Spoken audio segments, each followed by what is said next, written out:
New at 5, new video shows the mess left behind after a plane hit severe turbulence while flying from Germany to Texas. The Lufthansa flight was forced to make an emergency landing in Washington, D.C.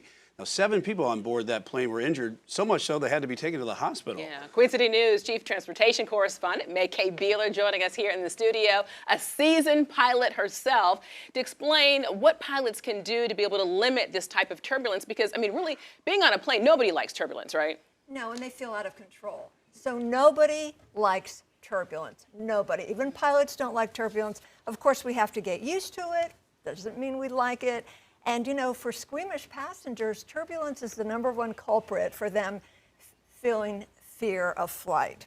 So the FAA defines turbulence as a movement of air created by perhaps mountains or obstructions or atmospheric pressure, jet streams, you know, all sorts of different things, including thunderstorms. It can be unexpected when the sky is clear, but simply put, it's rough air. Nobody likes it. It's uncomfortable. It can rock your flight, causing a sudden jolt that can injure passengers and flight crew who aren't buckled in.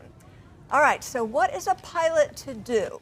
Well, on certain days when the air is bumpy and there's constant chatter on the radio between air traffic control and pilots, we're trying to figure out where the smooth air is. It's typically found by changing altitude, where pilots ahead of our aircraft have reported better flight conditions. Now, these are called PIREPs, or pilot reports. When pilots know there's rough air, we can usually fly around it. And folks, it is usually predictable. But in the event of clear air turbulence or something totally out of the blue, that's what seatbelts are for. You know, FAA regulations require passengers to be seated with their seatbelt fastened when that seatbelt light is illuminated during flight. Yeah, I've been on those planes where you have those turbulence like that, but you know, and you fly around it or fly above it. But right. Would a pilot ever cancel a flight before it ever took off because they knew that the turbulence was ahead? Absolutely.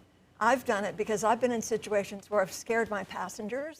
I didn't like it. I don't want to scare my passengers. So when I know a strong cold front is moving through or something that will contribute to it, I put the flight off to another day.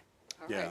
Always keep your seatbelt on too, I guess. Yeah. Yeah, absolutely. MayCay Beeler, a seasoned pilot herself. You always teach me something. Thank you so much. Glad. Yes. Thank you. All right. Sounds good.